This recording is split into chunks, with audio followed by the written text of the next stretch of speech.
I'm J.G. Michael, and this is Parallax Views.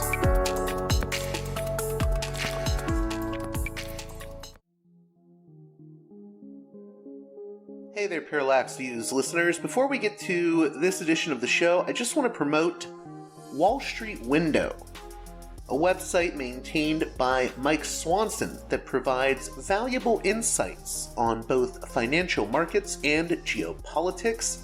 It's been around since 2003, and its slogan is "Be in the Know," and I highly recommend it as daily reading. So go on over to wallstreetwindow.com and keep yourself informed. This edition of Parallax Views is brought to you by the $10 and above tier supporters of Parallax Views on Patreon.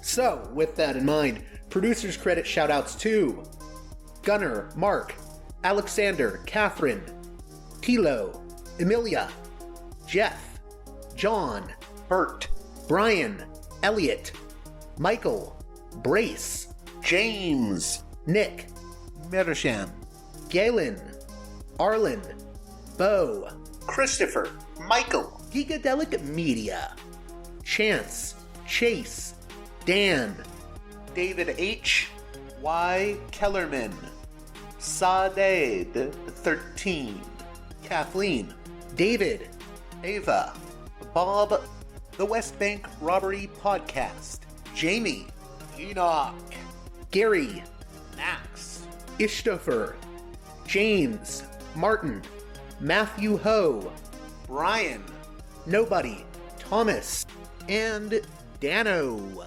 And now on to the show. Antisemitism, what's that mean? It means when people hate the Jewish people. No way, man. Jewish people control the world.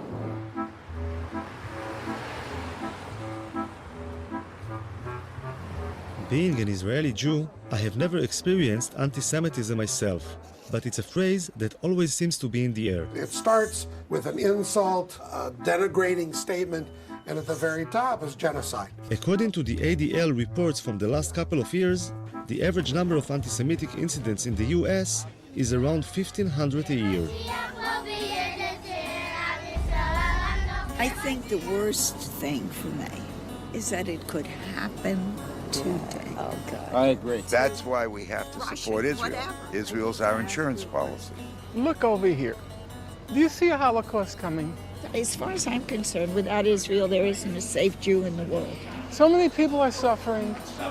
And you want me to get excited about some idiot painting a swastika somewhere? We thought people who would hate us would be thugs and lunatics yelling kike, and instead they're soft-spoken college professors explaining to us how we have the apartheid state. We've always been victimized. When a black guy sees two people walking down the street, a black person and a Jewish person, his choice to attack someone will not be a black person. Actually, no, he's wrong. They will actually go for the black guy because you go for a Jewish guy, you get more time. That's not called anti-Semitism. You know what? We're in Auschwitz. Those are the things that paved the stones to lead to Auschwitz. Because if Jews have money, you can get rid of the Jews, you can get their money. That's the whole language of your society. It's also the language I grew up with. You know, everything in my house, the food worse than Auschwitz. If you're an enemy of the Jewish people, then we will fight you with all our might for ourselves and for our children and for our children's children. Anti-Semitism is not part of being Jewish for an Orthodox Jew. Part of being Jewish is not fighting anti-Semitism. Part of being Jewish is practicing Judaism. That's not the American Jewish way. I don't know about the Israeli Jewish way. But again, I think we have gone a little too far. I would say that is nonsense. That comes from insecure Jews. Of course, it's almost impossible to prove that you're not an anti-Semite, which is one reason that this charge is so effective. I always said Jews are not as powerful as the Jews think we are, nor as powerful as our enemies think we are.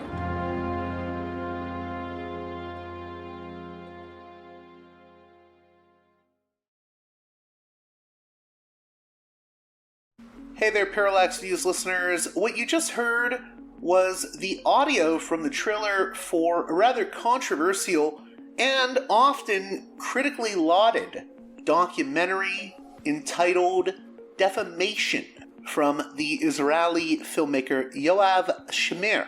The film offered an examination of anti-Semitism and perceptions around it. What constitutes anti-Semitism? Is criticism of Israel the same as anti-Semitism? And related issues.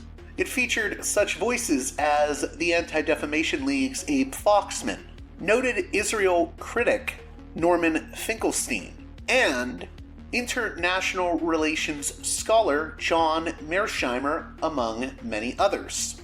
Well-known documentarian Michael Moore praised the film when it came out, calling it incredibly bold and brave. Others were more critical. I suggest that you give the film a watch before listening to this conversation, or perhaps after. In any case, it is a must-see documentary that should be grappled with, and it certainly questions a lot of assumptions we have about the meaning and perception of anti-Semitism. Yoav agreed to speak with me to revisit this controversial film, and we spoke for about an hour and a half about the movie and some of his other documentaries. A note that we do touch on some sensitive topics, including the idea of the Israel lobby, or as Yoav refers to it at one point, the Jewish lobby. Now, a lot of people, when they hear the Jewish lobby, get very upset, especially in America. It will often be pointed out that the pro-Israel lobby in America also includes a lot of Christian evangelical supporters. But in the Israeli press, even in 2013, a few years after this film was released, you could find references to the US Jewish lobby in reference to the Israel lobby, specifically in the pages of Israeli media outlets like Haaretz, which, contrary to the opinion of many within the right-wing media ecosystem of the US, is not so much a far left-wing rag as it is a liberal publication. Think the Israeli equivalent to the New York Times. In any case, I point this out because how Israelis talk about these issues often differs from how we in America talk about these issues. And Israeli voices will even differ from American Jews on some of these matters. In any case, I hope you'll find this conversation enlightening and that you'll check out Yoav's documentaries, specifically Defamation, but also Checkpoint, both of which are available for free on Yoav's YouTube channel. So, with all that being said, let's get right to it with Yoav Shamir, director of the 2009 documentary Defamation.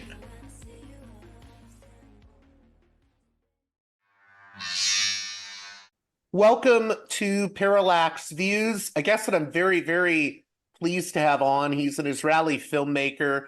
His films include The Prophet and the Space Aliens, Checkpoint, 10% What Makes a Hero, and a movie that I think is very interesting to look back on at this time, the documentary from 2009, Defamation. How are you doing, Yoav Shamir?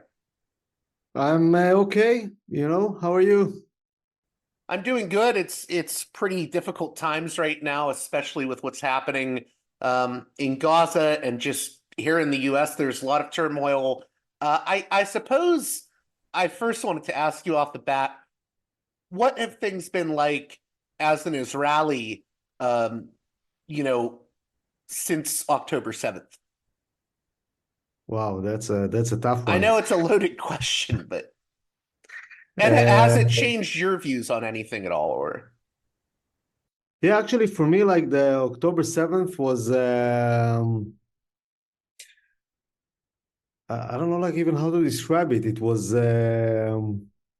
obviously a shocking experience, right? Like out of the blue, something unexpected.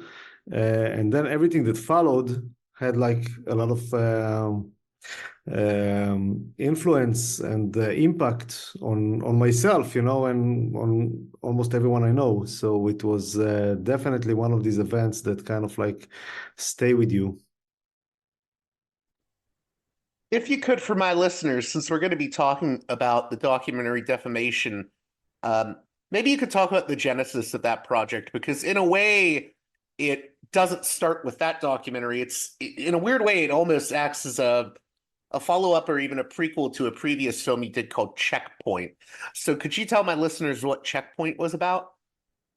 Yeah, so Checkpoint is a documentary that came out in 2003. It was my first sort of like big documentaries, feature-length documentary. And basically in this film, I just filmed different scenes taking place in checkpoints in the occupied territories. And just like the most mundane situations, someone wanted to go to the doctor or to a wedding, or, all of these things that, people, which daily life consists of.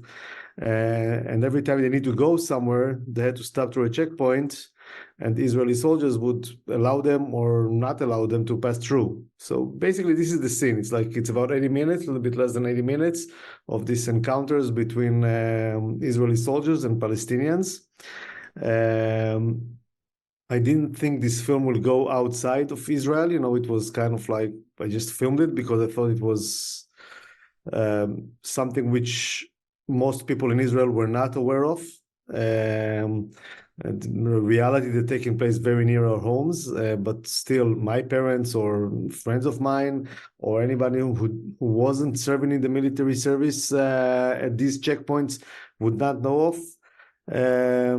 And then the film was released. It won the big prize in the Amsterdam Film Festival, which it's still considered like the biggest documentary film festival in the world, and it won the main award and then like a bunch of other awards, and it became a well-known film when it came out, and then I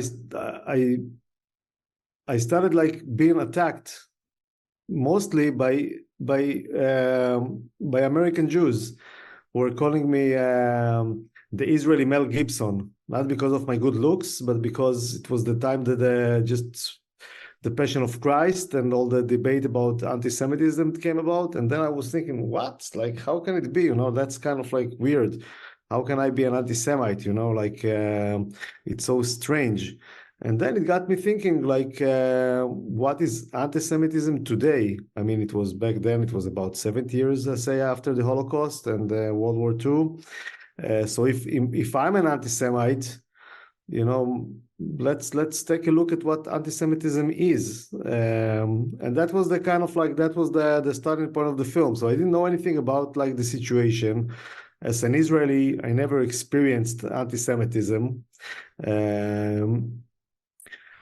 And I'm setting off on this film with these premises. So like, this is the genesis of the film, if you like. This is how it started, basically. I wanted to ask one question about Checkpoint before we start talking more about defamation.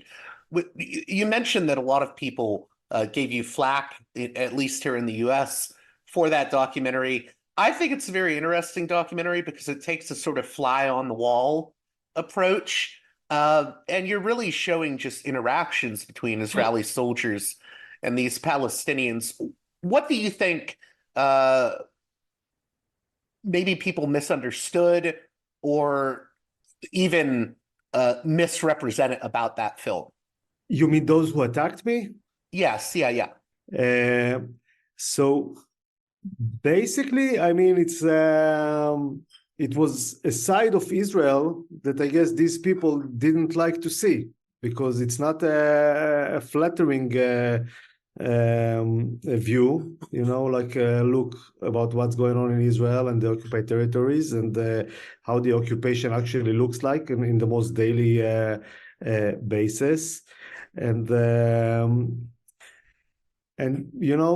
I was kind of like being told, just a sec, so basically, this was this type of image that they didn't like the world to see in a way. And I've been told, okay, it's important, but, just maybe we should see it among ourselves. This is like not something for the rest of the world to watch. And I guess this was, this type of things that have been said. Yeah, more or less that would be it. So with regards to defamation, this is made back when Abe Foxman was at the head of the ADL. And you follow different people. On one hand, you're talking to Abe Foxman. On the other, you're talking to his maybe polar opposite in some ways, Norman Finkelstein. And then you're also following some teenagers who were going on a tour in Poland of the concentration camps. What for you was the most eye-opening experience of making the documentary? Wow, there were like, I guess many. I mean, I was not aware. I mean, not normally when I make films, I don't like to know too much about the subject matter. So, I mean, I see the film as the research as an integral part of the film. So it's not like I research everything up front and then I know exactly what I'm going to do. Like I'd like to be a little bit clueless about the situation and having the space to be really open-minded and being surprised and finding out all of these type of things in real time. I know, especially today with this kind of like documentaries we used to seeing, it's not the way that the things go, because a lot of the TV stations now, they want like to have like a proper script and they want to know everything in advance and who you're going to talk to. But I don't like to have this type of like thing. So the kind of like the let's say the general, I would use the word obsession with anti-Semitism. So anyways, I mean, when I was a teenager, I didn't go on this trip to Auschwitz, right? It wasn't part of the curriculum when I was in high school. It's something that like evolved later. So seeing how the kids are being, taken on this trip and sort of like almost forced to think a certain way, to feel certain things, was a surprise for me. The ADL people themselves, like the people that go on these missions, they call it, that was surprising. The kind of like the very heated debates around anti-Semitism. And in a way, I mean, coming out of like the filming experience, it felt like it's almost like the worst thing you can say to a Jew is that like nobody hates him, or people don't hate him as much as you think they do. So that's like, it's almost an insult. What do you mean? Nobody, like, people maybe don't hate me so much. It's like it became part of the identity, and especially for the American Jews. And yeah, I mean, there were like a lot of surprising things for me, basically, while making it. And I would say these are two of the main points. One of the moments that stood out to me early on was while those teenagers are on the trip to Poland, they start talking. Two of the girls start talking to the Polish residents there, and if I understood it correctly, they're speaking in Hebrew, and the Polish residents don't understand them. And then the kids are like saying, "Oh, he called me a whore," or "He called me a bitch," and they're not saying that. They're saying, "Oh, are you speaking Chinese? I don't understand the language you're using." And then I think you have a conversation with that girl, and she's like, "Oh, they called us a donkey or a jackass," and you're like, "No, they didn't say that." Can you just talk about scenes like that, and maybe what you got out of that and what you think viewers got out of that, those moments? Yeah, so I mean, the way I work, basically, I did the camera myself, so it's kind of like there was a sound person that came, but like we're like super small team, and we just try to blend in, embed ourselves in the situation, and these type of moments just show you like how these kids, like, I mean, before they went on the trip, so there was like the school counselor telling them, "You're going to a place where everybody hates you." I mean, they're coming like fully charged to these trips. They're kind of like, they have a certain expectations, and they're talking about the fact that they don't want to forget and forgive. It's like maintaining the memory of the Holocaust for them, meaning basically we do not forget and we do not forgive. And there is a Secret Service guy that joins them on the trip, that encourages them to stay in the room and not talk to anybody. So for them, they're going into hostile territories. And they're not going to Poland, a place which is like, you know, at least at the time was, I think it still is very friendly to Jewish people, to Israelis. But they're in their mind, they're going into, I don't know, some kind of a battle zone, flooded with anti-Semites. They just want to do something bad to them. This is the state of mind in which they kind of like live their life, which I think is very sad. So this scene, other scenes that are in the film, just like trying to show the gap between the reality and how they experience the reality. And yeah, it is funny. Like a lot of the scenes in this film are actually quite funny. Yeah, I was going to say there's a little bit of yeah. I don't want to call it comedy, but there's these moments of misunderstanding that are very humorous in a way. Yeah. No, you can use the word comedy. It's like it's I don't know, maybe it's the place where like maybe it's the borderline between comedy and a farce. But yeah, somewhere around there. With regards to the teenagers in the film, I think they're humanized a lot. I think everyone in the film is humanized, actually, including Abe Foxman, who I think there's criticism to be made of him in the documentary. But I feel like in addition to being a documentary that has a sort of message to it, I mean, I think you have a viewpoint that you express at the end that's political. I think it is more than a political movie. I think it's a movie about different people and their traumas. Everyone in this movie has their traumas. How much of the movie is about that sort of human element for you? Because I think it takes an approach that isn't just pure judgment of the subjects. Can you speak to that? I like people, and I mean, whenever I talk to someone, or whether it's when I'm traveling or when I'm working or when I'm just interacting, I'm trying to kind of like, I'm not looking at people as let's say the representation, their political representation or something like that. I just look at them as human beings. It might sound like simplistic, but like and we all have our weaknesses and we all have our flaws and all of that kind of things. And just a minute ago, my daughter was like preparing something in the kitchen, which I didn't ask to, like from the outside, these are the funny things, like this is like what makes all of us human, right? So like when I'm going to the theater, for example, I always like to sit in the first row, just to see the kind of like the people beyond the actors, like what's going on, or to take another like a little bit of a different angle for the behind the scenes, because the behind the scenes, a lot of the time, this is like the most interesting part. This is like the part normally people don't want us to see, but for me, this is like the really the places in which you get like a deeper understanding of the human soul, which is maybe the most interesting thing in the world, right? Like to understand how we think, how we work, all of these things. So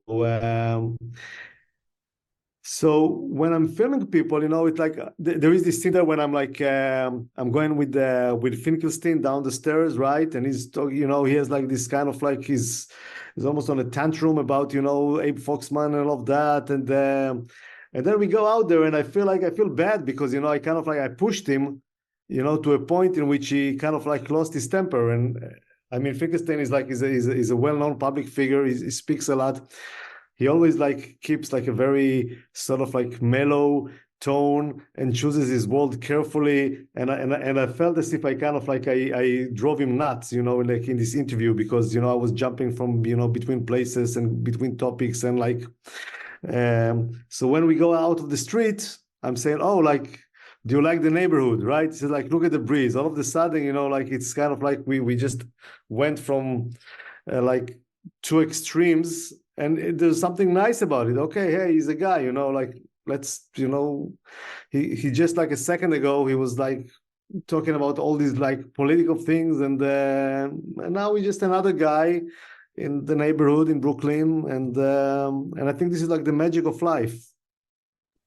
With regards to those teenagers, maybe you could talk a little bit more, because for people that haven't seen it, what do you think the, I guess, dark side of the way that field trip is, or was in the documentary? Because, I mean, on its face, I'm like, yeah, I think, everyone should be more educated about things like the Holocaust, but you do represent a sort of dark side to the experience they have, and what they get out of it. Can you speak a little bit more to that? Because it's something that you capture very well, but I think people in a way have to see the documentary to understand it. Maybe you can describe it though a bit.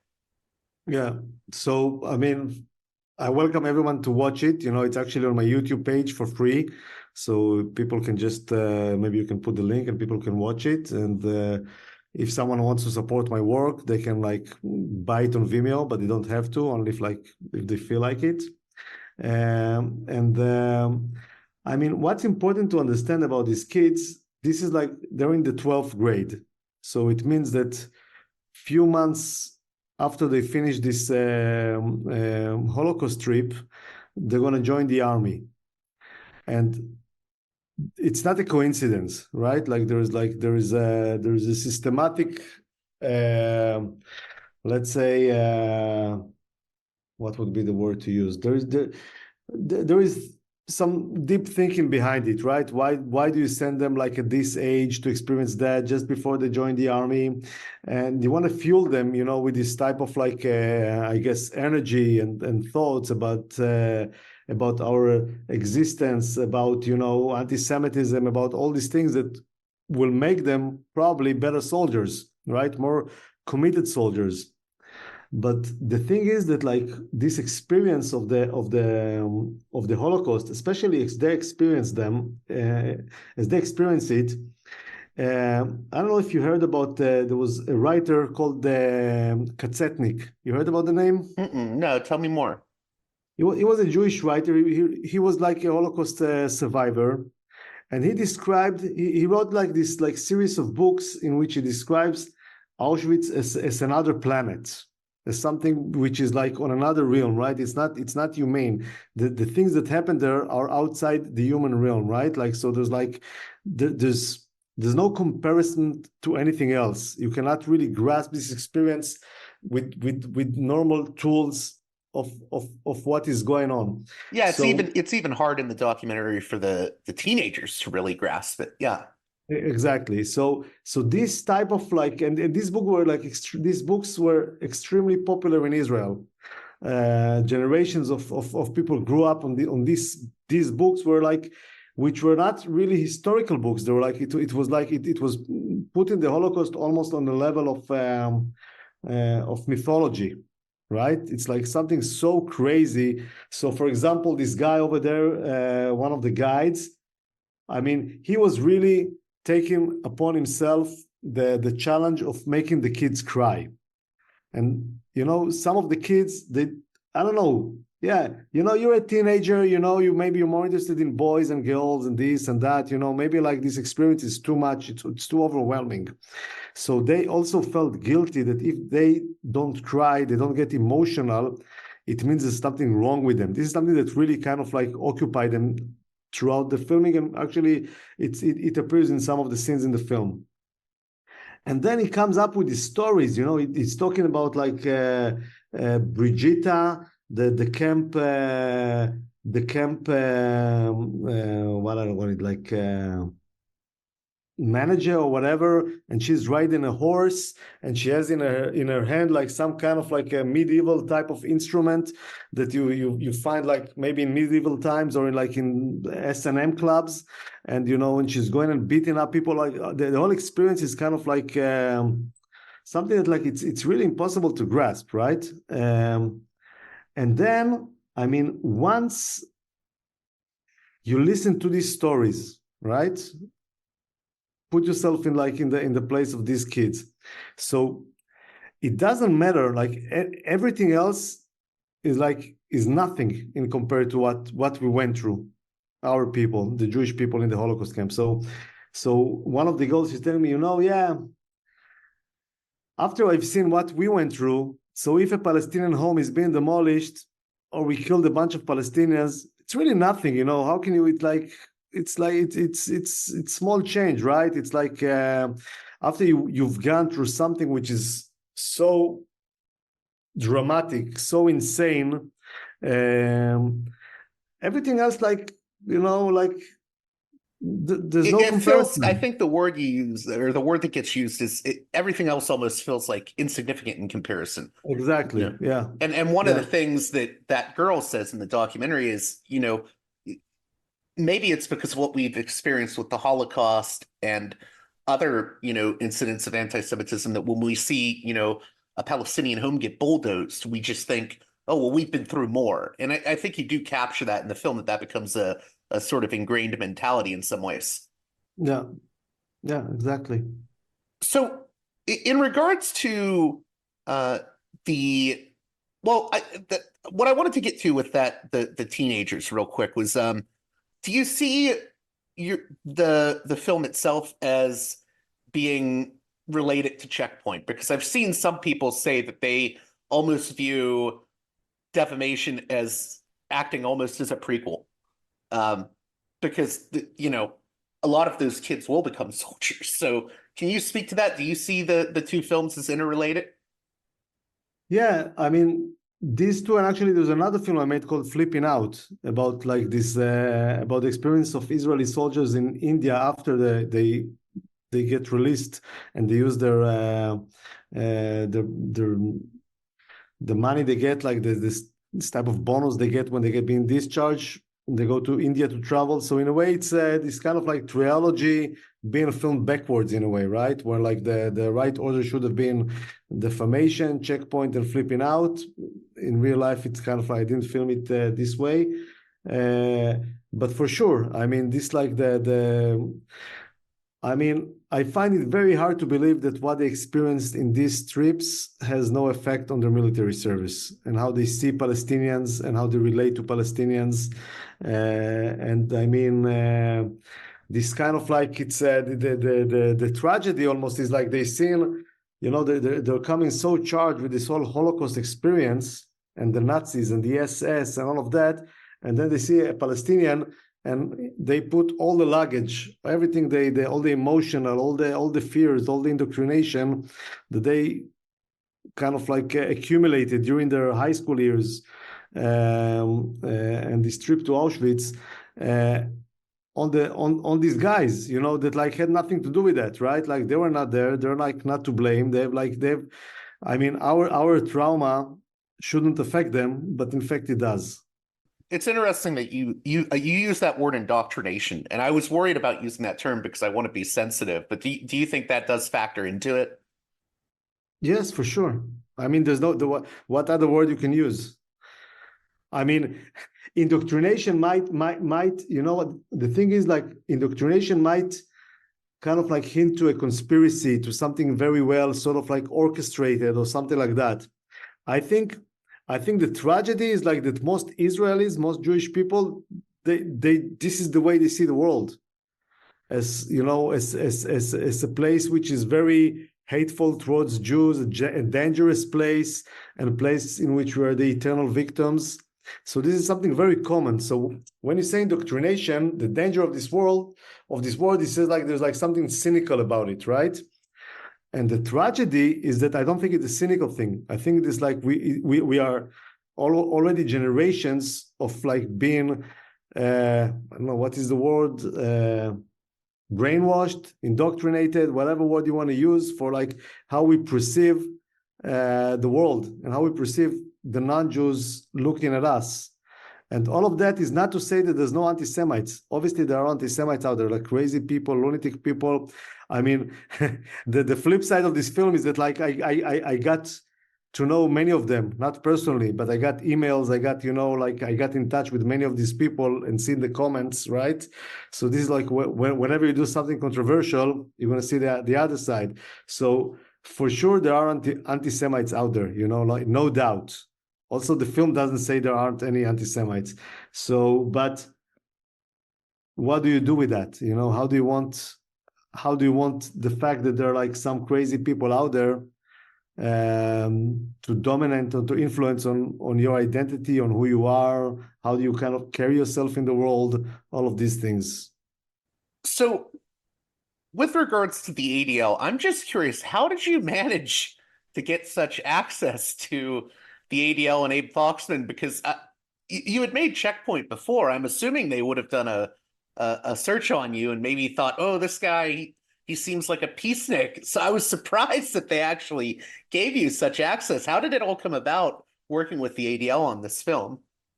Maybe that's a question for Abe Foxman. I think, as many things like in life, they just didn't bother to check. I was an Israeli guy. Obviously, if I'm Israeli, it means I'm part of the tribe. I'm gonna be on their side. That was the kind of like that was the initial basis in which they gave me access to follow them. What did you take away from just traveling with Abe Foxman through it all? Because, for as critical as the film is of Abe Foxman in some ways, I think that, there is some empathy for him. I mean, his family has been through a lot. And I think you do humanize him greatly in the film. Can you just talk about, what the experience of following Foxman around when he's going to Ukraine and whatnot, what that was like, and maybe how you perceive him? Yeah. So, first of all, I liked him as a person. I think he's a nice guy. He was very welcoming. He was happy to talk to me whenever. Most of the people in these missions were like very nice people. I saw them, maybe like your wacky uncles or something like that, you go on a trip with, and it's like they really do feel like, in a lot of ways, I think they have the best intentions at heart, or they believe what they're doing is the right thing. Yeah. I think they're like, they truly believe they are helping the Jewish people. They're making the world a better place. They're fighting anti-Semitism, all of that. I don't think it's not cynicism. I think they truly believe in these things. And you know what? And I'm also trying to be careful, with myself, right? So maybe the film. I mean, first of all, the film came out in 2009, so like many things that happened afterwards. I mean, the reality has probably changed a little bit since then, or quite a lot, or whatever. But when I was doing the film, the film doesn't imply there's no anti-Semitism. There are a few anti-Semitic incidents that we follow, but well, you're talking to those guys in, I think, Crystal Heights at one point, and they're quoting the protocols. It's a very tense moment. Yeah. So, or even like the opening of the film when I'm taking a ride with this taxi cab. I think it was like a taxi driver. I think it was in Chicago, and I'm kind of like doing this kind of like on the fly interviews, and I'm telling you, do you know what the film is about? He says, no, anti-Semitism. What that is? It means when people hate the Jewish people. He said, no way. Jewish people control the world. Is that anti-Semitism? Some people would say, yes, oh, look at this guy. He's such an anti-Semite. Other people would say, no. I just came back from Thailand. In Thailand, like, they really admire the Jews for controlling the world. They have like videos of people explaining how the Thai should learn from the Jews and control the world. They see it as a good thing, right? So it's a lot of the time it's a matter of perception, right? Like, it's all very interesting and complicated. This whole kind of like this whole thing. With regards to Abe Foxman, comparing and contrasting him to Norman Finkelstein in a weird way, I don't know if you intended this, but in some ways they end up being, I don't want to say mirror images of each other, but they have similarities. I think they're both driven by trauma. Is that something you got out of the experience? Yes, for sure. I mean, Abe Foxman is a Holocaust survivor. I mean, it's a baby. I mean, he didn't experience it as an adult, I guess, but like as a baby, he was I think he was given to a Christian family. There was something was there. He was like basically like qualified as a Holocaust survivor. And Norman Finkelstein, his parents are both survivors, right? And this experience, I think, affected them deeply. And each one of them took it to a very different direction. And especially back then, I mean, it was that was a time when the Jewish lobby was very powerful. I mean, they got Finkelstein to lose his job at the Chicago University, at the Paul University. They were like, they really made his life hell back then. But eventually, as I've seen it back, I mean, maybe my opinion has changed, since, right? But when I was doing it back then, I saw both of them as like a little bit, over the top. Both Foxman and Finkelstein, and both of them like took their trauma in a different way. But there were definitely similarities that are easy, to kind of like spot. Yeah, there's one really interesting moment where Abe Foxman is talking to you about meeting with different like political and community leaders, and he says, well, they're driven by anti-Semitism too, because they think the Jews are powerful. So I'm using their anti-Semitism against them by meeting with them because they believe I'm powerful. And I mean, it sort of becomes a logic where you see everyone as being cynical, and I do think there's a danger to that Foxman is missing, where he kind of views all these leaders he's meeting as just likely being anti-Semites, rather than considering that they may honestly want to address issues related to anti-Semitism. Yeah, I mean, you can call it cynicism. You can say like play your cards the best way you can. So if people have a certain perception about like the Jewish power, he's going to use it. But Abe Foxman is not a naive person, right? He's a very skilled politician. He knows a lot of people. I mean, at the time, I think he was like in the ADL for I don't know how many years. Like, I think he started off there when he was like in his early 20s. When I was filming, I guess he was in his like early 70s or late 60s or something like that. So he's been playing this game for a very long time. So he knows what he's doing. And I was impressed, like they were meeting a lot of powerful people. I mean, the Pope, Prime Minister, foreign ministers, they were like, the door was open in many places for them. You alluded to a few times here that your views may have changed a bit. What, if you were to make a follow-up to Defamation today, let's say you made Defamation Part 2, what would be different this time around? Okay. So first of all, I am doing something a little bit similar to that. Oh, really? Yeah. It's still like in the very early stages. And what would be different? So first of all, I mean, this film was financed.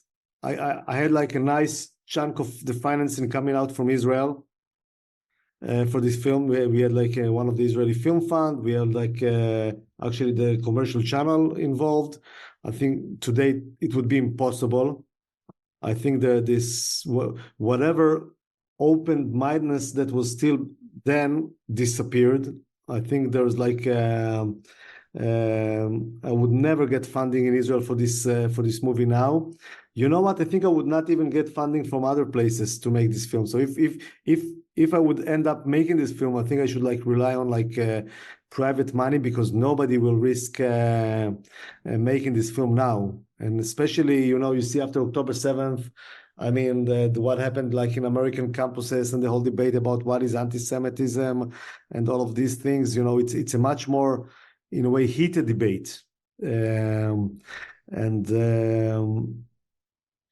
So yeah, I mean, it's definitely different. I mean, the internet there was not yet even I think the internet just started like really like back then, right? Like the film came out 2009. It was before social media. Right. Social media was just taking off at the time. Yeah. Yeah, exactly. So I think when did Facebook start off? Like 2008 or something? Something along those lines. Yeah. Yeah. So like the world before social media was a very different world, right? I meant social media, not the internet. So yeah, everything is changed, like since. How would I approach it? That's a good one. I don't have to figure it out. Well, so you said your views may have changed on maybe Abe Foxton's views or on Norman's views. Can you talk about what did you mean by that? How have your own personal views changed maybe? So I mean, this film, and I toured with it quite a lot. This film did really well in film festivals. It was like it actually received like many awards and played in many film festivals, and there were like a lot of like very heated debates around the film. I had like people in the cinema, fighting, because everyone like saw things differently. And I think for me, if I have to say, okay, where am I in this discussion, right? So like, especially the way things are right now in Israel and in the Jewish world, where people are so kind of like driven by anti-Semitism, I feel like it's a curse, that like we're experiencing, that like this is like something that's really holding us back. And if I have to kind of like state one factor that is like preventing Israel from like turning into a normal place and bringing some peace into this region, is this constant fear of anti-Semitism, this notion that everybody hates us, this victimhood that always is in the air. So there's no and going back to what the kids experienced in Auschwitz, right? This kind of like it's just like take this and like it on steroids, right? Like it's just this. The fact how so many Jewish people and Israeli people are convinced that everyone hates them. They're living in this world that the only thing that can keep us safe is arms and weapons and war. Because we've seen what happened, right? And then once in a while there are like anti-Semitic incidents which just reinforces it. So like. Think about like some kind of like a paranoid or a schizophrenic, that like once in a while somebody does chase him, that fuels him for, another like a year or two. So, and like what happened in the campuses in America, again, so yeah, it's not the right-wing anti-Semites that, maybe we kind of like used to it. Now it's the left wings. Everybody hates us, like the right way hate us. The left hates us, so we might as well do whatever we want because it doesn't matter. I mean, the world would still hate us. So if everybody hates us, let's just be as powerful as we can, and fuck the world, ignore the world. Who cares about the world? Like they hate us anyways. Why should we care about them? And this mentality, it's a problematic mentality to live with. I was reminded while watching the movie, there's that ending where you're talking to that girl and you're asking, well, who would you kill? And she says, the Nazis. And you say to her, but the Nazis don't have power anymore. And she says, but they have their heirs. And, I was thinking of things that certain far-right politicians in Israel have said. So I believe it was Smotrich or Ben-Gvir that have used the analogy that the Palestinians in Gaza and the West Bank are Nazis. So that Nazi term even gets used by certain elements of the sort of far and fringe right today. I mean, yeah, our prime minister uses this for, the October 7th kind of like was the renaissance of the world Nazi, they're just Nazis, they're worse than Nazis. I don't know how come they're worse than Nazis, but like this was been, I don't know if you count like the amount of times in which the word Nazis was used after October 7th, and the direct comparison to the Holocaust, it's unbelievable, right? So it's like it's almost like an open, it's a wound which we keep open. And, so whenever we need to scratch it, blood will come out. It's like, this is like the memory of the Holocaust for us. So we just, I don't know if it's intentionally, if it's unintentionally, because eventually we are a victim of this, we suffer from this wound, it's not like, maybe some people use it in a cynical way, but like yeah. I want you to talk more about that, because you've said you think that in some ways, exaggerating, I guess, anti-Semitism, can hold, even Israelis back. What did you mean by that? Because you use that term, holding back. I mean, when you have this kind of like idea, when you go in these preconceived notions that everybody hates you, that everyone is an anti-Semite, this is holding you back, because I mean, how do you carry yourself in the world, right? Like you just imagine, just like somebody going somewhere, being sure that everybody is out there to kind of like screw him, and it's not a nice feeling, like it's that everyone hates us.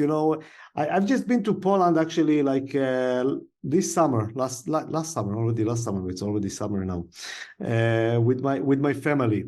And my daughter, she's just like in the 12th grade now. And I said, okay, she's not going to go on this like Holocaust trip. Luckily, October 7th, I mean, maybe the one good thing that came out of it is like no Holocaust trips are like possible anymore. And we just went to the northern part of Poland, and we met like really nice people, and they all knew we were from Israel, and it was a beautiful, trip.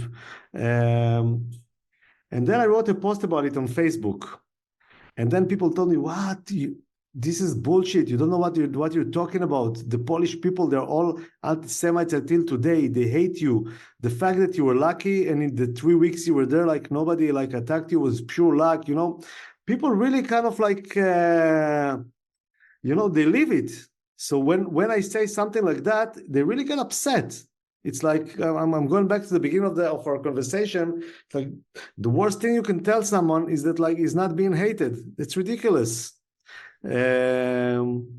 So just like this victimhood mentality, and it doesn't mean that like you have to be like stupid, right? Like, yeah, there are anti-Semites out there, not everybody likes us, like a horrific thing can happen, but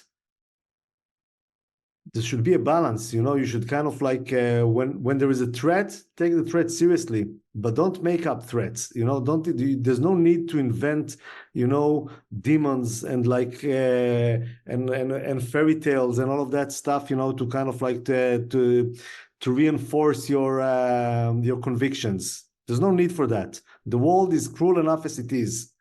That's what I mean. With like, I think it's really bad for us, just like the when you carry yourself in the world thinking that like the world is against you, it's bad. It's a bad thing.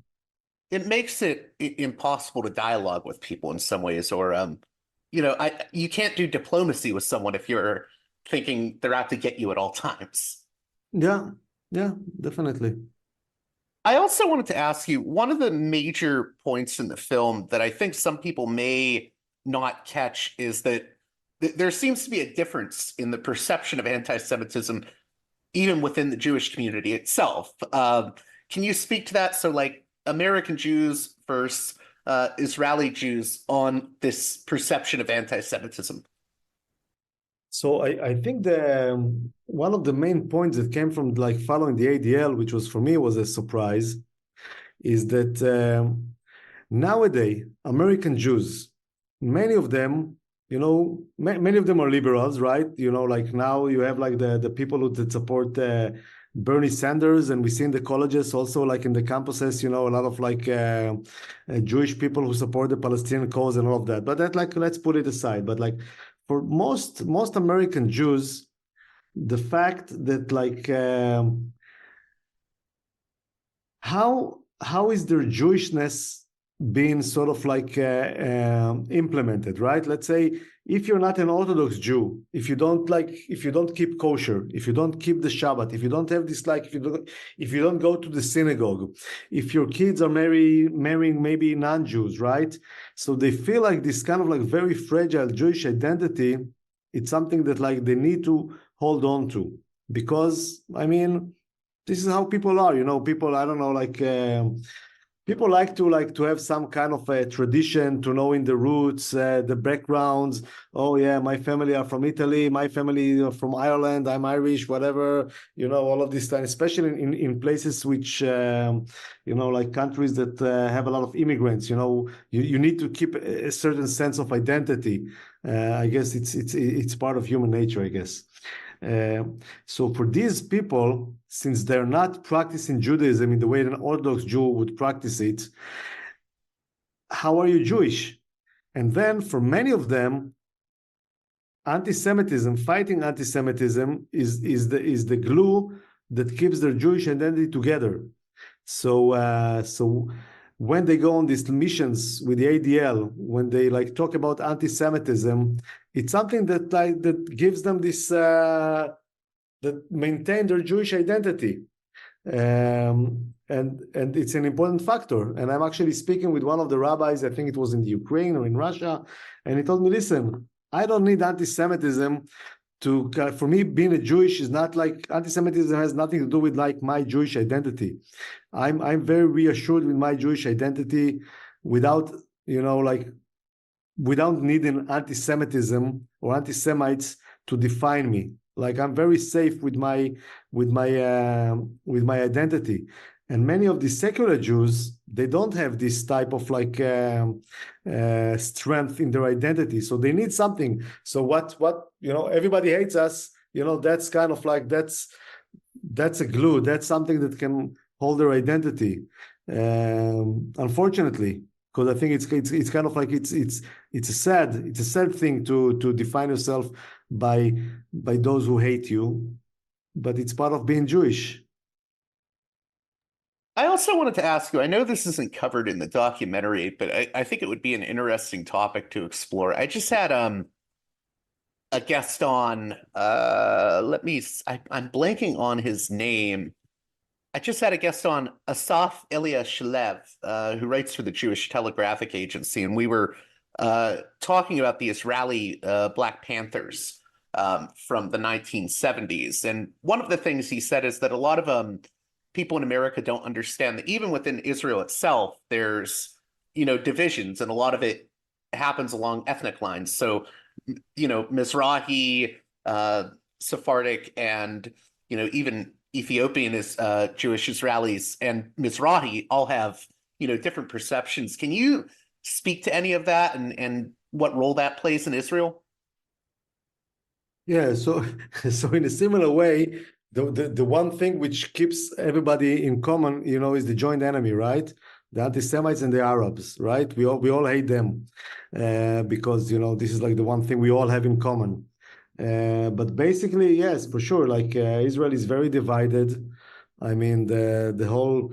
I mean, where did your family originally come from plays a big role, and to a certain extent, they're right. Like there have been discrimination within Israeli society. There is a huge division. I mean, I think nowadays, especially after this, like I don't know how many years, it's like 16 years of the rule of Netanyahu, which brought this kind of like divide the way we're divided into like a whole other level, like it's never before. I mean, you have basically clans, tribes, whatever in Israel, and they hate each other. They don't trust each other.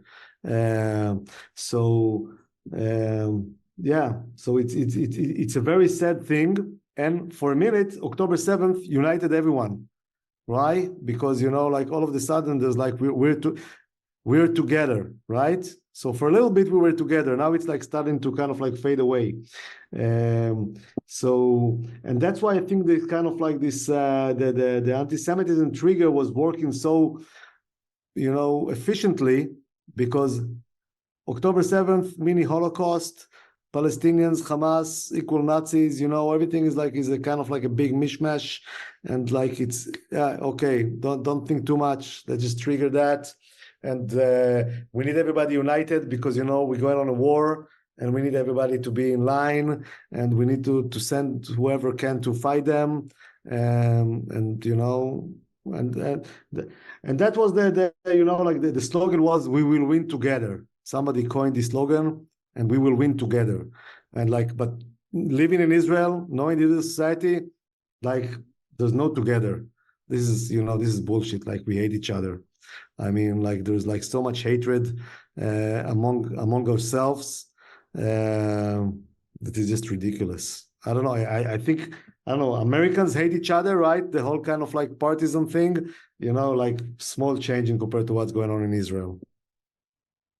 Just a few more questions here, if you have a little bit more time. What do you have any hope left? Because I think we're in very dark times. I know, I had your friend Ori Goldberg on recently, and he says he's hopeful, but it's a very dark time that we're in. So do you remain hopeful as someone who does want peace? And if so, why do you remain hopeful? I don't know if I'm hopeful. I mean, right now, I'm just trying to kind of live in my own little bubble, trying to avoid conflict as much as possible. I mean, many of my friends are no longer in Israel. I mean, those who have foreign passports, many of them are gone, whether it's to Portugal, to, I don't know, whatever, other Berlin is full of Israelis, so many people are living in Israel. I mean, one of the disadvantages of being a 9th generation Israeli is that I don't have any fallback passport. So I'm kind of stuck here. It's not like I can go anywhere because I would, I don't have just the legal possibility to immigrate anywhere. And if I had, I don't know if I would leave, because actually I really like Tel Aviv. I'm from Tel Aviv. I was born in Tel Aviv. We have a beautiful beach. Most of the year, the weather is beautiful. I have I managed to keep my own, very small bubble kind of intact a lot of the times. So, I mean, I wouldn't say I'm hopeful. I don't think I'm hopeful, but I mean, this is my home, it's not I don't have another option, basically. So, I mean, people talk about okay, what would you do? Where would you go? I don't know where would I go. Where would I go? I can go I can go visit places, but I mean, I'm 53, nobody will I mean, I cannot immigrate, anywhere and start a new life. It's impossible, right? But I mean, that's the nice thing about being Jewish. When you're not a Jewish guy who's not living in Israel, you can always immigrate to Israel and get the full kind of package. But I don't have this no other country is telling me, hey, Yoav, come over, we'll give you a house and some money and passport so you can start over again. So I'm stuck here basically. I hope this isn't too intrusive of a question, but why have so many of your friends left Israel? Because this place becoming very difficult to live in. I mean, financially, I mean, Israel is super expensive. Tel Aviv is one of the highest cost of living areas. Yeah. I mean, for a shitty apartment, really you pay I don't know, you pay New York prices or San Francisco prices or whatever, would be the equivalent. And food is super, everything is expensive, so that's one thing. And and people get fed up with this with this bullshit, so people leave to live somewhere else. I lived my entire life here. I don't know, maybe I'm just a coward. Maybe if I had more courage, I would go somewhere. But being an immigrant is also not a great thing, right? So I think it's very difficult to move somewhere else. So I mean, some of my projects are, now I'm doing a big film in northern Canada. I'm doing another film like in Thailand, so like these are my escapes. But my base is here, and my family are here, and like it's like this is my life. Do you mentioned earlier that there's these internal divisions in Israeli society itself, and you used a term that Ori Goldberg used with me. It's like, he bluntly said to me, we even hate each other in a lot of ways. Do you think that is connected to the problems of, hating the other when it comes to, maybe broad condemnations of Arab or Palestinian populations in Israel? Do you think I've had, I guess, Daniel Seidemann say that, some people have allowed themselves to become more reptilian in their thinking, where they don't see the Palestinians as fully human. Do you think that also, what effect do you think that sort of mentality has on the person who believes it, if that makes sense? Like, I think when you view everyone as an enemy, it hurts you as much as it hurts the person you may have your animus towards. I hope that makes sense. Yeah. No, it's an interesting, let's say, thesis, right? That, but living in a place which is always on the brink of like explosion, it's difficult, and there's a lot of violence like within like Israel as well, like you honk to someone on the traffic light, you don't know, maybe this guy is going to come out with a knife and stab you, right? Like someone asks you for like a cigarette on the beach, and maybe you don't like, maybe it's your last one, you don't want to give it to him, you might get stabbed, like there's like, Israel is a violent place. There's a lot of violence going on. And now we have like what October 7th changed is like weapons are much more widely available. So many more people are carrying guns now than they used to. So it's like, you don't know like where it's going to like come from, right? So so this dynamic, it's like it's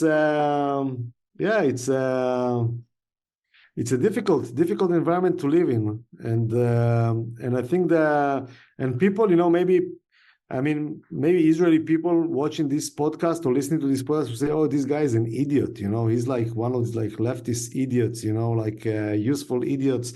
Whatever, he doesn't understand what's going on. It's kind of like it's us against them. And look what happened. And I hope it like I hope someone will kidnap him to Gaza, and whatever. There's like this kind of like the violence is always in the air. It's not a peaceful place. What informed your own views? I do understand you to have pretty openly left-leaning views, and I think you've described yourself as a peacenik before. How did you develop your own views on these things? The thing is, like,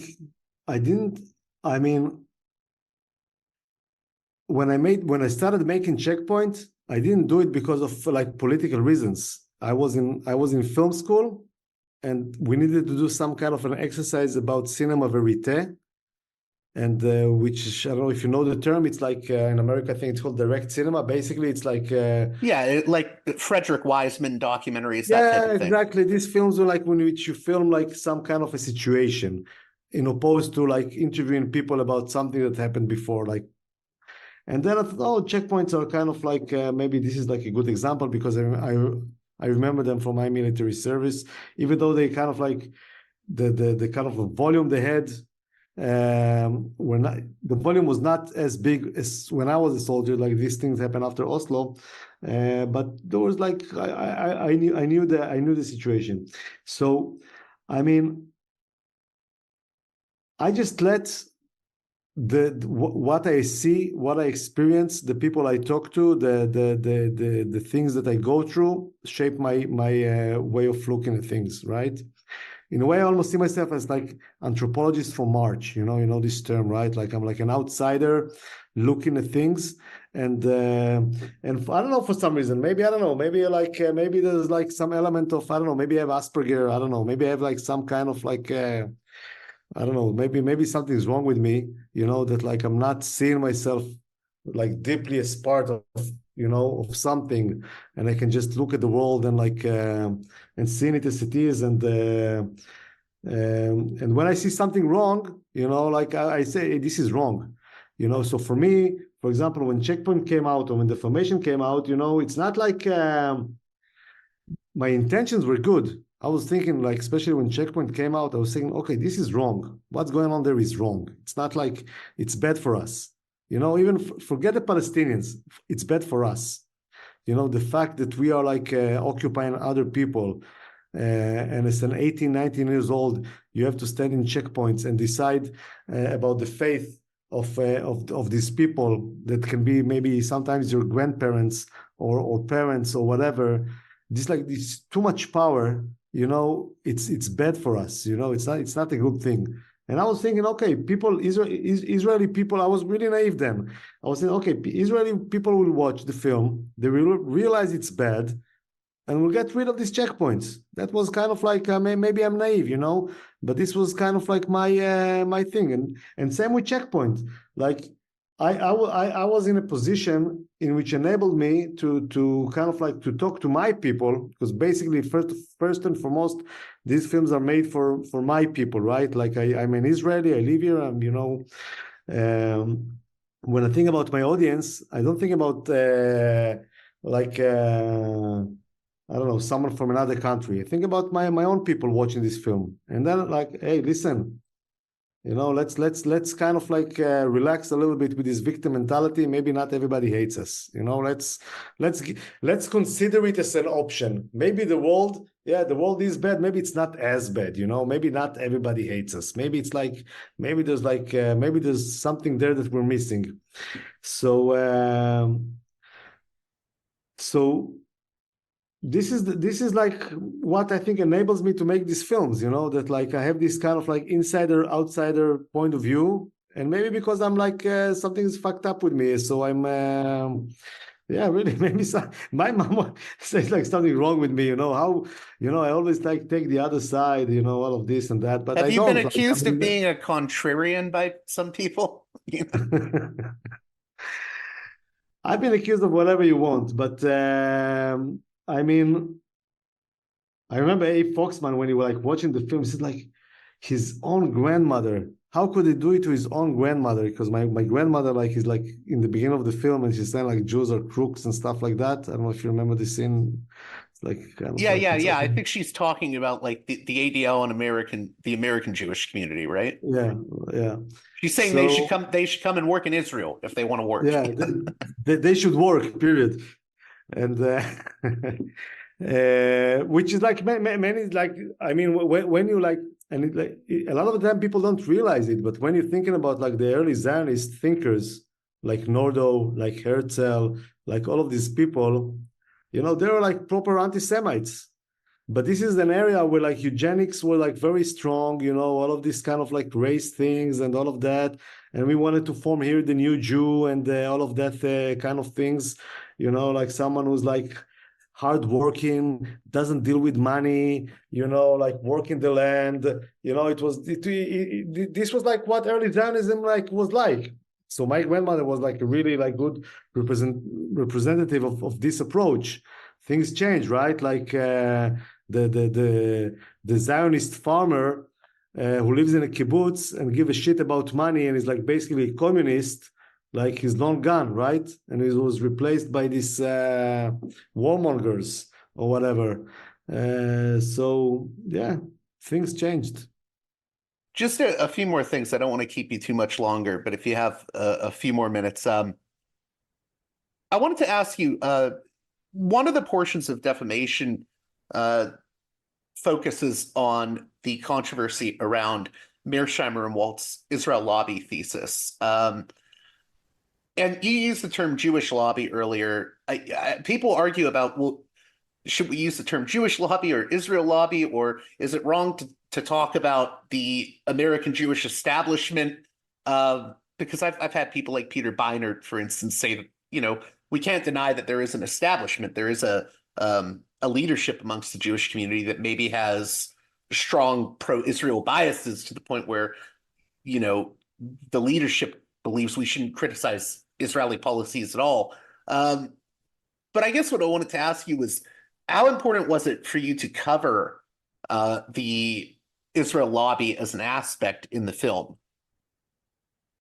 I mean, it's a big part of it, obviously, because when you talk about anti-Semitism today, because there's no old school anti-Semitism around, almost. Yeah, some cases, some neo-Nazi crazy guy could walk into a place and start shooting people. That still happens, right?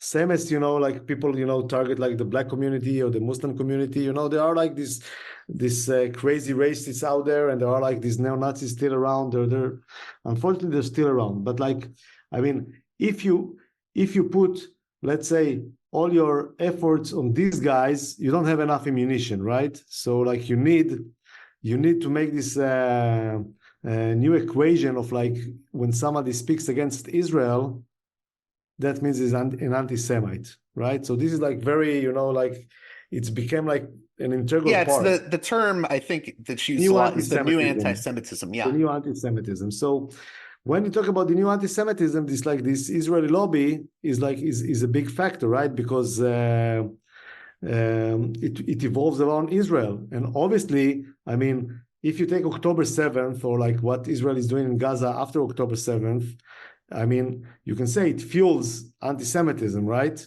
So how come it fuels anti-Semitism? It's like it's actually anti-Zionism, and all these debates come. But it's a very, it's a messy debate, because it's really very difficult to separate it. And actually, there is a scene in the film in Defamation in which I talked to some of these like ADL members, and asked them like, okay, where is your alliance going to? If you need to choose one, Israel or the United States, who would you choose? And then they say, it's like, it's like choosing between your wife and your kid. And then I'm asking, okay, who's the wife, who's the kid? Yeah, Israel is the kid. Who are you going to save? Like, if you're going to like face this choice, like the sophist choice, who are you going to save? You're going to save your kid, right? So, I mean, it's such a complicated relationship. And I think I think it's in a way it's tragic, because a lot of these American Jews, I look at them, they're a little bit naive, they'd like Israel to be like this kind of like the image of Israel to be the Paul Newman on the Exodus. You remember this movie? What movie? Exodus with Paul Newman. Yes, yeah. This is like how they would like to portray the Jewish guy, like a very decent, good-looking, preferably blue-eyed guy or girl, almost like Aryan-looking in a way. Handsome, it's important, we don't like the old Jewish stereotypes with the big nose and all of that. Like that. We don't like them. We want to look like good, right? The beautiful Israelis, and they support us. But what going on here, is going against, a lot of their core values, freedom of speech. It's not like the level of freedom of speech in Israel compared to the United States is a joke, right? It's like things, the imaginary Israel doesn't exist. It exists only in their minds. And when they come over, we play the game, right? Yeah, let's take you to see the beautiful startups and the nice agriculture, and we're actually very, we are good looking people. Look, and we can dress well, and we're vegan, and we support the LGBT and all of that kind of like image that we'd like to portray to the world. But the backyard, which is not the backyard, it became the main yard, is full of disgusting things that they would not support, but they still have this dissonance of wanting Israel to be something which is not anymore. Like the Israel they imagine does not exist, or it exists like in very small fractions. So I think really, like, and since Israel gets so much of its like support and power from the United States, I think like for us it will be good to face reality like like on an eye level, face value. Like this is what's going on. Let's accept the fact.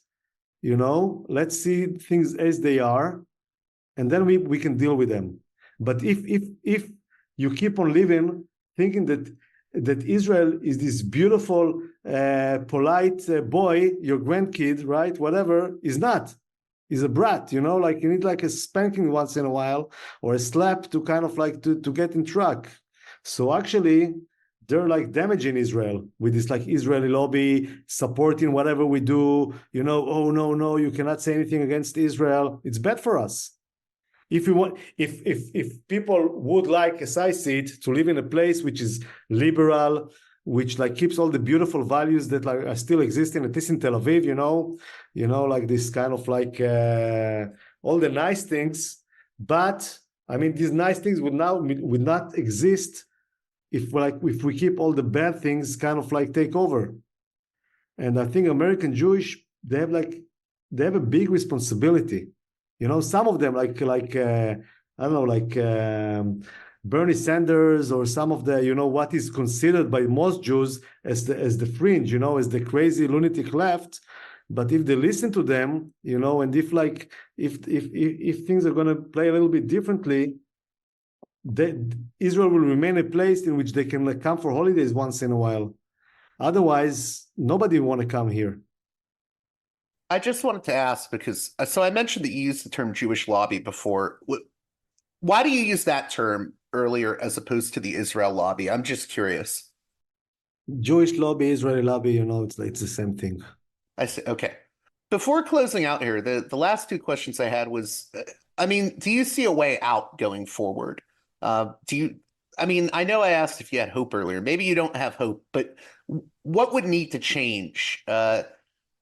Not only to help Palestinians, but also in a lot of ways, I would say to save Israel. What do you see as the way out? Really, there's no way out, because fundamentally, it's like there's like the main thing that are,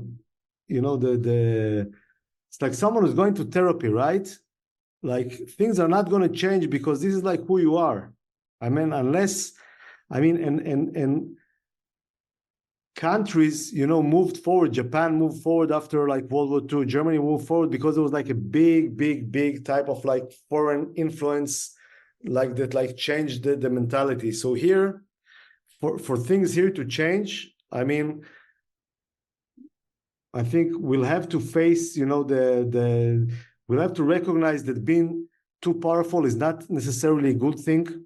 It's good to face the limitation of your power. It's not a bad thing. I look at it almost like when a couple gets divorced, right? And the husband has all the power and the wife has no power, and he can do whatever he wants with her. It's not good. Obviously, it's not good for her, right? It's not good for him either. It's not good to walk around in the world thinking like with this omnipotent ideas about yourself and about like it. So I think like coming back, like getting, like the idea that, we're not the chosen people. Maybe nobody chose us. Maybe we're just here without any kind of like God choosing us. Whatever, we went through things. And these things, brought up some like nice things, like there's a lot of things I like about, the Jewish culture. I like Larry David and Woody Allen, this kind of like underdog Jewish humor, like they're like really nice things that came out of like the kind of like the course of history, right? So let's kind of like keep the nice things, like. But as it is right now, I don't see it changing. Because I don't think we want to change. Because we just gonna keep blaming the world, for everything, and that's it. and as long as the world supports it, and American Jewish, and American politicians are going to continue to kind of like to support whatever is going on here, things are going to go a certain way. And I don't know. I don't know if it's. I mean, it's really tragic to say there's no hope or like things cannot change. But for things to change, I don't know. There's like I don't know what needs to be happen. We need like good leaders. I don't know, someone like with someone first of all who would not think that everybody hates us. Maybe that's a good start. Maybe like because eventually Israelis are very what's the word? Very square, very submissive. Like we're not like the rebellious type, like we sort of like play along, like we're like too much of a team player. And so this, and people are shutting down their like independent thinking and thoughts. And so maybe like if some kind of a responsible leadership will come out and will say, maybe really start with this like very simple take, not the world doesn't hate you. Maybe that's a good start. The last thing I wanted to ask you about in terms of defamation was how important do you think it is to differentiate between, so for example, I grew up in Pittsburgh, Pennsylvania in the US, and that's where the Tree of Life shooting happened, the synagogue shooting a few years ago. And that was very horrifying and difficult for me because I have a lot of friends in the Jewish community in Squirrel Hill there. But that's a magnitude different than, say, for instance, the example in your documentary, Defamation, is a woman, reporting a cop for saying something about, I can't deal with this Jewish shit right now.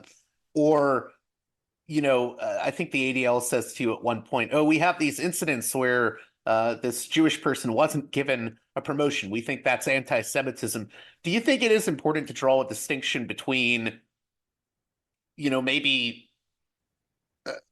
incidents, just the incidents like the Tree of Life shooting and a violent incident like that, and something like, this Jewish worker got passed over for a promotion? How important do you think it is for people to draw distinctions like that? Obviously, it's super important. It's like the cry wolf type of thing, right? If you're going to like complain, and like highlight every small thing and like live in this mentality, then, I mean, even for the rest of the world, when something really happens, they're going to be like, hey, what's going on? So, very important. And I wanted to give you a chance to tell my listeners about your latest documentary. I know it's a few years old now, but we didn't have time to talk about it. Maybe we could have another session at some point because I was very interested in it. But can you give my listeners maybe a preview of The Prophet and the Space Aliens?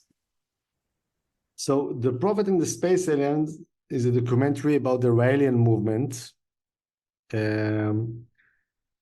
Last year, there was a documentary series on Netflix about the same movement. Which is crap, go watch my film, it's much better. And basically it's in a way it's a film that takes also something that we assume is a bad thing, like cults are bad, right? Like that's kind of like you ask most people, cults are bad. And then this film kind of like takes an example of a cult and saying,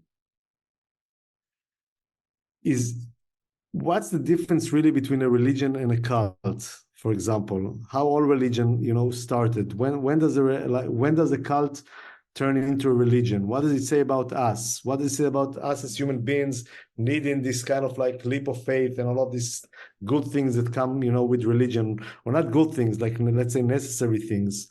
And so it's kind of like, I think it's a nice movie, like entertaining movie.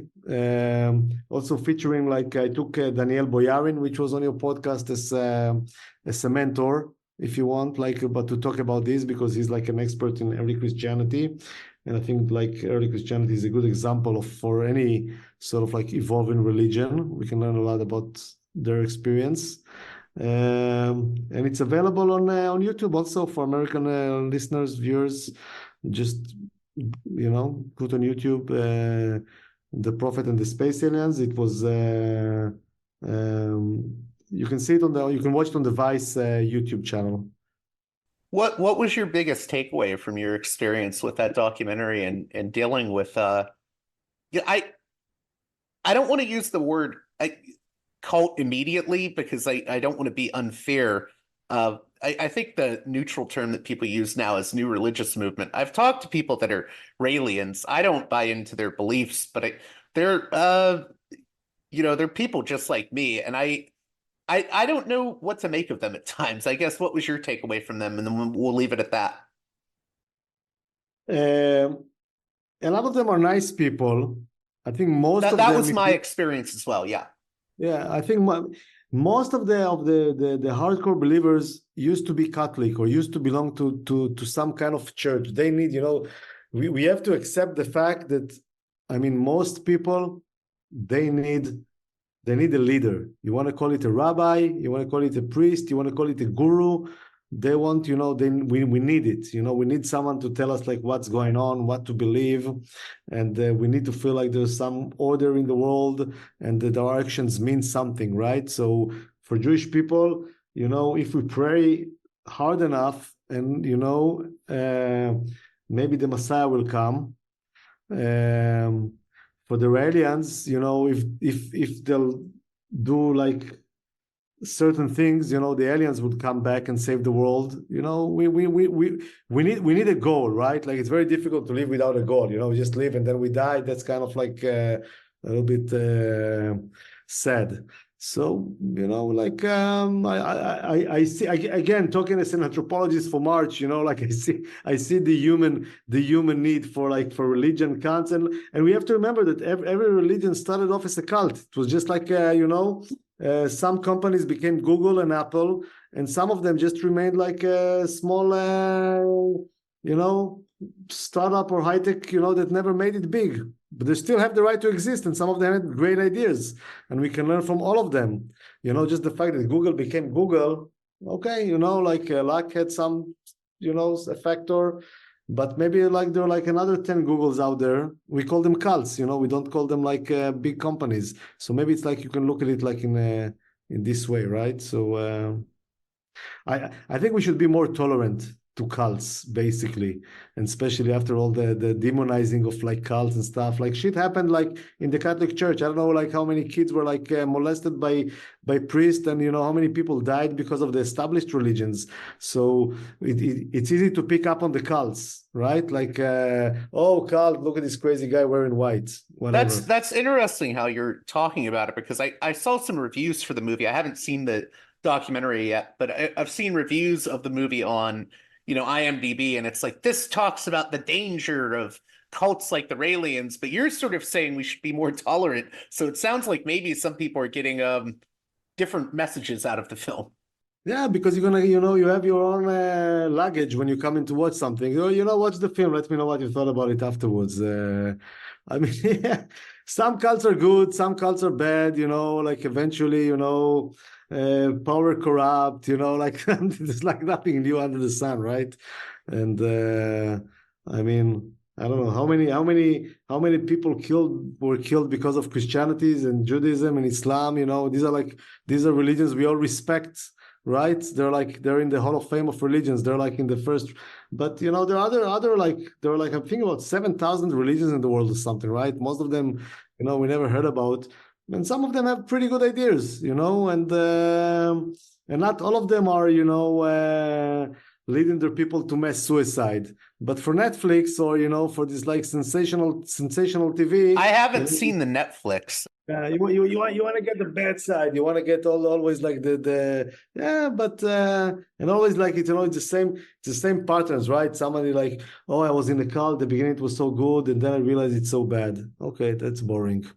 Maybe maybe there's another take from that maybe your mind can interpret things in a different way. Maybe you can come out with another with some more original thoughts about stuff than just the very obvious. Yeah, there can be more to explore than just the Israelis are going to be the next Jonestown or the next Waco or whatever. Yeah. Well, thank you again, Yoav Shamir, for coming on Parallax Views. How can my listeners keep up with your work? And the question I always end with is, what do you hope my listeners get out of the conversation we've been having for the past hour and a half almost now? Well, they can send me a huge check. I'll just I'll give my bank account in the end. And no, I mean, you can find me. I mean, I'm very approachable, right? My name, my email is same as my name, one word, Yoav Shamir @gmail, and they can look at my not very big on all this social media, but I'm there, So I have an Instagram account and Facebook, and if somebody is interested and they want to get in touch, I will most likely reply. And the Iranian film, it started with an email I got, So I mean, I kind of I have a tendency to draw interesting people, strange people, whatever. I'm open-minded enough to listen to anyone. So if you have a great story that you think the world should if you want to share with the world, write me. Maybe we'll do something. And what do you want to take out of it? Just try to to look at the world with a little bit more nuanced way and approach. I just looked at Twitter and I saw this, so I'd be remiss if I didn't ask you. But you mentioned earlier that when you did Defamation, you had some people that responded to it and got in contact with you that you definitely would consider anti-Semitic. I saw that a few months back, I believe, Elon Musk actually tweeted about your documentary. And I would say Elon Musk has said some things that, are anti-Semitic. He promotes this idea that powerful Jewish people are behind a white replacement and whatnot. What do you make of people that may have really odious anti-Semitic views trying to use your documentary for whatever their cause is? I'm just curious. I mean, it's part of the game. I will have to be a hypocrite not to realize it's part of the game, and so my films might be misused by some people, but if I'm going to censorship myself and not do it because of this cause, what about the other people? I don't know how many emails I received. I don't want to say thousands, but at least hundreds of emails from people watching this film and saying, wow, you really I get things differently now, I see, I see the world in a different way and all of that. And obviously, I mean, when Elon Musk, who I don't know in person, I never talked to him. I mean, I don't know even enough about him to say if he's an anti-Semite or not, that would also I don't know, because I haven't really investigated it, but I know that he had a thing with the ADL when he bought Twitter, and then they were kind of on his back, and he just oh, look at his ADL, so he might have used me or the film for whatever. He may have used your film for his own personal grudge, maybe. Yeah, that's possible, right? It's not the first time I've been used. Probably not the last time. It's part of life. We use people use us. It's let's not be so pious about the world. Well, hey, thank you again, Yoav Shamir, for coming on Parallax Views. I really appreciate it. Thank you. It was fun talking to you. Well, that does it for this edition of Parallax Views. I hope you enjoyed my conversation with Yoav Shamir and that you'll head on over to his YouTube channel. If you type in Yoav Shamir and the movies Defamation or Checkpoint, you'll find it real quickly on YouTube. You'll find him real quickly. And I think you should really give those two documentaries a watch, and check out The Prophet and The Space Aliens when you get a chance as well, if you can. Yoav is a very interesting filmmaker, and I hope you'll support his work. In addition, I hope you'll support my work. I am in a situation where I don't know what I'm going to be doing with advertising going forward, as my main advertiser, Mike Swanson, is moving away from the Wall Street Window website to a mailing list. But we'll see what happens with that. I do need, at this time, though, your support financially on Patreon at patreon.com/Parallax Views. One more time, that's patreon.com/Parallax Views. I'm not trying to engage in begging here, but it's really important that I get your support on patreon.com/Parallax Views in order to keep this show going. Anyways, with that being said,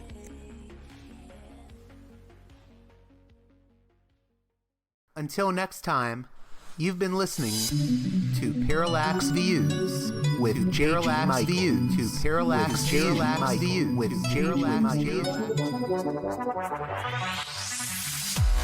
The way out is not simply to say, don't do it, just to prohibit. If nothing else, if we don't do it, others will be doing it like crazy.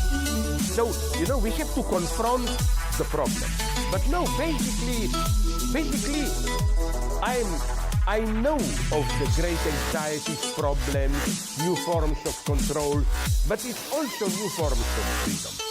This is why I always emphasize that internet and all this new digital stuff, it's a very ambiguous phenomenon, but it's the field of struggle. New forms of enslavement, but at the same time, new incredible forms of freedom. We have to accept the fight with no nostalgia for old, allegedly more authentic communities or whatever. I'm not afraid. I'm not afraid.